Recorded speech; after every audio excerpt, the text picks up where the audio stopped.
بسم اللہ الرحمن الرحیم الحمد للہ رب العالمین والصلاة والسلام علی سید الانبیاء والمرسلین وعلی آلہ وصحبہ اجمعین۔ السلام علیکم ورحمۃ اللہ وبرکاتہ۔ آج کے اس سیشن میں ہم اس بات پر گفتگو کریں گے کہ کرناٹکا ہائی کورٹ میں جو حجاب کو لے کر ججمنٹ آیا ہے کہ جس میں یہ کہا گیا ہے کہ حجاب ایک ایسینشیل ریلیجیس پریکٹس نہیں ہے، اسلام کی ایک ایسینشیل ریلیجیس پریکٹس نہیں ہے، تو اس بارے میں آپ کو یہ بتلانا چاہوں گا کہ کورٹ نے ایسا کیوں کہا ہے، جبکہ ہمارے علماء یہ بتلاتے ہیں کہ حجاب ایک بنیادی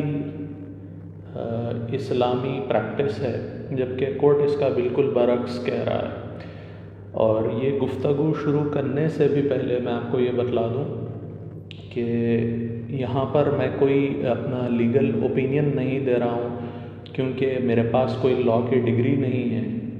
اور نہ میں ایسا دینے کا ارادہ رکھتا ہوں، بلکہ میں یہاں پر یہ بتلانا چاہ رہا ہوں کہ کیا وجہ ہے کہ علماء کے نزدیک تو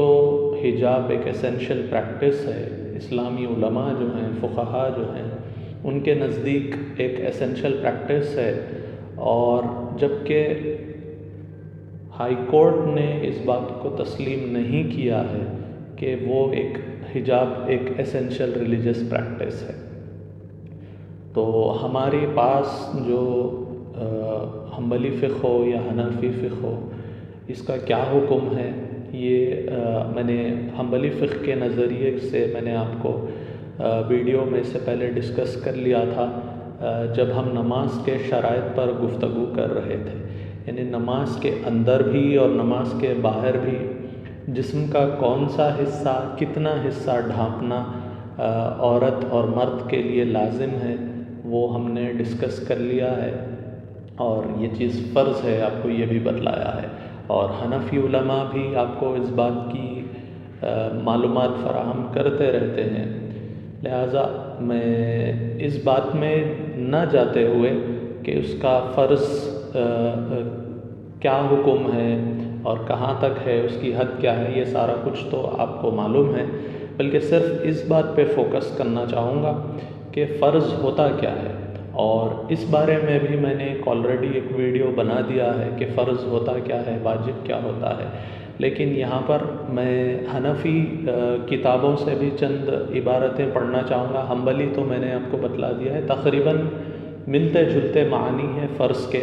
چونکہ ایسینشیل ریلیجیس پریکٹس کورٹ نے کہا ہے، تو ہمارے پاس جو سب سے ٹاپ لیول کا حکم آتا ہے وہ ہے فرض کا، اور حجاب ہمارے نزدیک فرض ہے۔ تو فرض کے معنی ہم پہلے دیکھ لیتے ہیں۔ یہ اصول الشاشی کی عبارت ہے جو میں پڑھنے والا ہوں۔ امام شاشی لکھتے ہیں فی الشرع ما ثبت بدلیل قطعی لا شبہۃ فیہ، کہ فرض وہ ہے، شریعت میں فرض اس چیز کو کہا جاتا ہے ما ثبت بدلیل قطعی، جو دلیل قطعی سے ثابت ہو، لا شبہۃ فیہ، کہ جس میں کوئی شبہ نہیں ہے۔ اور اسی طرح کی عبارت امام علی بن محمد بن علی الجرجانی نے بھی نقل کی ہے فرض کی تعریف میں، یعنی جس چیز کے کرنے میں، جس چیز کے ثابت ہونے میں کوئی شک و شبہ کی گنجائش نہیں ہوتی ہے، وہ فرض کہلاتا ہے۔ اور اس کا حکم یہ ہوتا ہے، جیسے میں نے آپ کو پہلے بھی بتلایا تھا کہ اس کے کرنے فحکمہ اللزوم علما وعملا وَيَكْفُرُ جَاحِدُهُ، کہ اس کا حکم یہ ہوتا ہے کہ اس کا علمی اور عملی طور پر لازم ہونا ثابت ہوتا ہے، کہ آپ کو اس کا سیکھنا بھی آپ پر لازم ہوتا ہے اور اس پر عمل کرنا بھی آپ پر لازم ہوتا ہے۔ وَيَكْفُرُ جَاحِدُهُ، اور اس کا انکار کرنے والا، فرض کی فرضیت کا انکار کرنے والا کافر ہو جاتا ہے۔ وَيَفْسُقُ تَارِكُهُ بِلَا عُذْرٍ، اور اس کو چھوڑنے والا فاسق ہوتا ہے، گنہگار ہوتا ہے اگر وہ بلا عذر چھوڑتا ہے۔ تو یہ فرض کی ایک مختصر سی تعریف تھی. اب میں کرناٹکا ہائی کورٹ نے جو ججمنٹ دیا ہے اس ججمنٹ میں جو ایسینشیل ریلیجیس پریکٹس کا جو کرائیٹیریا انہوں نے بتلایا ہے ہائی کورٹ کی بینچ نے، وہ عبارت میں یہاں پر پڑھوں گا اور اس کو یہ سمجھنے کی کوشش کریں گے کہ اسلامی نقطۂ نظر سے یہ حجاب فرض کیوں ہے اور کورٹ کی نظر میں یہ فرض کیوں نہیں ہے، اور یہ جو کورٹ کے کرائیٹیریا ہے وہ اسلامی نقطۂ نظر سے اس کے کیا معنی نکلتے ہیں. تو یہاں پر عبارت ہے، پیج 55 کا ہے، ورڈکٹ کا پیج 55 ہے.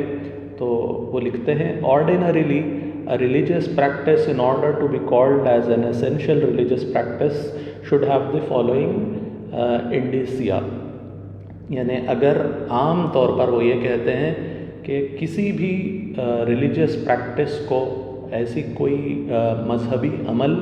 جس کو ایسنشل کہا جائے، بنیادی کہا جائے، اس کے لیے یہ جو اب آنے والے کرائیٹیریا ہیں وہ فلفل کرنا، اس کو پورا کرنا ضروری ہوتا ہے. تو پہلی بات جو لکھتے ہیں وہ یہ ہے کہ not every activity associated with religion is essential to such religion. بھی ہائی کورٹ کی عبارت ہے، وہ یہ کہتے ہیں کہ ہر ایکٹیویٹی جو ریلیجن سے ایسوسیٹیڈ ہے، جو کسی ریلیجن سے متعلق ہے، وہ اس کی اسینشیل ایکٹیویٹی نہیں ہوتی ہے، وہ بنیادی ایکٹیویٹی نہیں ہوتی ہے. آگے وہ یہ کہتے ہیں practice should be fundamental to religion and it should be from the time immemorial. یعنی وہ پریکٹس جس کو اسینشیل پریکٹس کہا جا رہا ہے وہ اس ریلیجن کی بنیادی چیز ہونی چاہیے. and it should be from the time immemorial، یعنی اس وقت سے ہونی چاہیے جبکہ آپ کی ہسٹوریکلی آپ کو ریکارڈ کرنا مشکل ہو جاتا ہے، اس کا ریکارڈ ملنا مشکل ہو جاتا ہے، اور اس سے پہلے سے بھی وہ چیز آپ کو ملتی ہے. یعنی جہاں پر آپ کے ریکارڈز ختم ہو جاتے ہیں، ہسٹری ختم ہو جاتی ہے، اس سے پہلے بھی اگر وہ چیز ہوگی، پائی جائے گی، تو وہ اس سے پہلے سے اگر پائی جا رہی ہے تو اس کو ایسینشیل ریلیجیس پریکٹس کہتے ہیں، یہ کورٹ کہہ رہا ہے. تو ایسی کوئی شرط ہمارے پاس اسلامی نقطۂ نظر سے فرض کے لیے نہیں پائی جاتی ہے. فرض کے لیے ہسٹری کی، ریکارڈز کی کوئی شرط نہیں ہے، یا اس سے پہلے ہونے کی کوئی شرط نہیں ہے. شرط صرف یہ ہے کہ وہ نص قطعی سے ثابت ہونے چاہیے جس میں کسی شک و شبہ کی کوئی گنجائش نہیں ہوگی. یہ فرسٹ پوائنٹ تھا جو کورٹ کا میں نے ابھی آپ کو ججمنٹ کا پڑھ کے سنایا. سیکنڈ پوائنٹ وہ یہ کہتے ہیں کہ foundation of the practice must precede the religion it self. یعنی جو پریکٹس جس کو ہم ایسینشیل ریلیجیس پریکٹس کہہ رہے ہیں اس کی بنیاد ریلیجن سے پہلے سے ہونی چاہیے، جبکہ ہمارے نزدیک یہ ایسینشیل ریلیجیس پریکٹس کی کوئی شرط میں یہ چیز داخل نہیں ہے.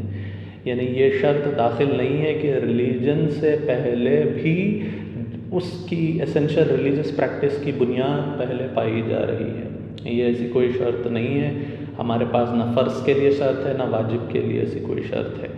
اور شوڈ بی کو founded at the origin of the religion. یا وہ یہ کہتے ہیں کہ کم از کم اگر ریلیجن سے پہلے سے اس کی بنیاد نہیں پائی جاتی ہے تو کم از کم جس وقت ریلیجن فاؤنڈ ہوا تھا اس وقت اس کی بنیاد، اس کا اوریجن ہونا چاہیے. پھر آگے وہ کہتے ہیں such practice must form the cornerstone of the religion itself.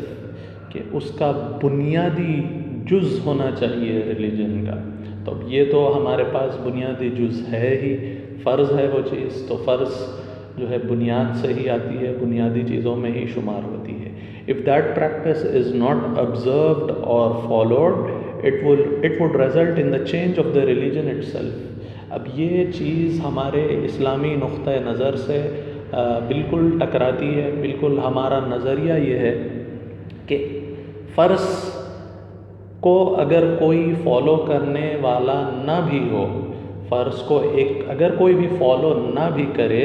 تب بھی وہ چیز فرض ہی ہوگی، اس کا حکم تبدیل نہیں ہوگا. لیکن کورٹ کی نظر میں اسینشیل ریلیجیس پریکٹس یہ ہے جو if that practice is not observed اور فالوڈ، کہ جس کو آپ اسینشیل پریکٹس کہہ رہے ہیں، اگر وہ آبزرو نہیں کی گئی اور فالو نہیں کی گئی، اس پر عمل نہیں کیا گیا، تو it would result in the change of the religion it self, تو اس عمل نہ کرنے کی وجہ سے ریلیجن بدل جائے گا، جبکہ ہمارے نزدیک ایسی کوئی شرط نہیں ہے۔ ہمارے نزدیک یہ ہے کہ اگر آپ کسی چیز پر عمل نہیں کرتے ہیں تو آپ گناہ گار ہوں گے، آپ کا نقصان ہوگا بحیثیت مسلمان۔ اسلام کا اس میں کوئی نقصان نہیں ہوگا کہ آپ کسی چیز پر عمل نہیں کر رہے ہیں۔ And it must be compelling, اب یہاں پر وہ یہ کہتے ہیں کہ وہ آپ کو کمپیل کرے، اپیل کرے آپ کو، آپ کا انٹرسٹ اس میں پیدا ہو۔ ایسی کوئی شرط ہمارے پاس فرض کے ڈیفینیشن میں داخل نہیں ہے۔ تو آپ دیکھ سکتے ہیں کہ بہت ساری باتیں آپ کو سمجھ میں آ گئی ہوں گی کہ کورٹ کی جو میتھڈالوجی ہے اسینشیل ریلیجیس پریکٹس کو تسلیم کرنے کی، وہ ہماری میتھڈالوجی سے بالکل مختلف ہے۔ ہماری میتھڈالوجی بالکل الگ ہے اور کورٹ کی میتھڈالوجی بالکل الگ ہے، اس لیے کہ کورٹ جو ہے ماڈرن لاء کے ذریعے، ماڈرن لاء کی انڈرسٹینڈنگ اور ماڈرن لاء کی نالج کے ذریعے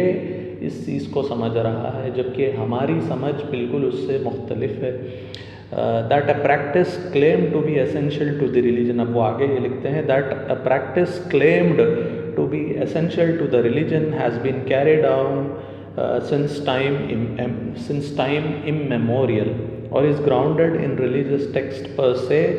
does not lend to it the constitutional protection۔ اب یہاں پر وہ یہ کہہ رہے ہیں کہ اگر کوئی پریکٹس جو اسینشیل ہے کسی ریلیجن کے لیے، اس کو اس وقت سے کرنا چاہیے جب تک جہاں پر ہمارے پاس کوئی ریکارڈز نہیں ملتے، ٹائم امیموریل، یعنی کوئی ریکارڈز ہمیں نہیں ملتے ہیں، اس سے پہلے سے بھی وہ چیز چلتے ہوئے آ رہی ہے، تو اس کو ہم اسینشیل ریلیجیس پریکٹس تسلیم کریں گے، یہ شرط لگاتے ہیں، جبکہ ایسی کوئی شرط فرض کے لیے یا واجب کے لیے ہمارے نزدیک نہیں ہے۔ اور اس گراؤنڈیڈ ان ریلیجیس ٹیکسٹ پر سے does not lend to its constitutional protection, اگر وہ چیز ریلیجیس ٹیکسٹ میں موجود ہے، قرآن شریف میں موجود ہے، احادیث متواترہ میں موجود ہے، تو یہ وہ کہتے ہیں کہ ریلیجیس ٹیکسٹس میں موجود رہنا اس چیز کے کانسٹیٹیوشنل پروٹیکشن کو گارنٹی نہیں کرتا ہے، یعنی جو ہمارا سمویدھان ہے وہ اس کے پروٹیکشن کے لیے گارنٹی نہیں کرے گا اگر وہ صرف ریلیجیس ٹیکسٹس میں پائی جاتی ہے۔ قرآن شریف میں اگر کوئی چیز پائی جا رہی ہے تو کورٹ یہ کہہ رہا ہے، ہائی کورٹ یہ کہہ رہا ہے کہ اس کا کانسٹیٹیوشنل پروٹیکشن صرف اس بنیاد پہ کہ وہ قرآن شریف میں پائی جاتی ہے، اس کا کوئی حق حاصل نہیں ہوگا۔ unless it passes the test of essentiality، یہاں تک کہ وہ جو ٹیسٹ آف اسینشیلٹی جو یہاں پر بتلائے گئے ہیں وہ اس کو پاس کرے، اس میں وہ کامیابی حاصل کرے۔ As is adjudged by the courts in the role as the guardian of the constitution، یعنی کورٹ کی نظر میں جو چیز اسینشیل ہوگی، کورٹ کے بنائے ہوئے قاعدوں کے نظریے سے وہی چیز اسینشیل مانی جائے گی۔ تو جو رائٹ ٹو ریلیجن ہے، رائٹ ٹو ریلیجن میں صرف وہی چیز انکلوڈڈ رہے گی جو کورٹس کی نظریے میں کانسٹیٹیوشنلی اسینشیل ہے۔ کورٹس کے نظریے میں وہ جس کو اسینشیل ریلیجیس پریکٹس مانیں گے، وہی چیز right to freedom of religion میں آپ کے لیے پروٹیکشن پرووائڈ کرے گی، اور اس کے شرائط جو یہاں پر بتلائے گئے ہیں وہ شرائط ہونا ضروری ہے۔ تو ہمارے پاس ان شرائطوں سے مطابقت نہیں پائی جاتی ہے، اس لیے کورٹ نے یہ بات ماننے سے انکار کر دیا کہ جو چیز ہمارے نزدیک فرض ہے وہ کورٹ کے نظریے سے اسینشیل ریلیجیس پریکٹس نہیں ہے۔ تو یہ بات میں سمجھانا چاہ رہا تھا، کیونکہ بہت سے لوگوں میں یہ ڈاؤٹس پائے جا رہے تھے، بھئی ایسا کیسا فرض ہے وہ چیز، یہ واجب ہے وہ چیز، تو ایسے کیسے کہ کورٹ اس کو اسینشیل ریلیجیس پریکٹس کیوں نہیں مان رہا ہے۔ تو یہ بات میں سمجھانا چاہ رہا تھا۔ میرا کوئی اس میں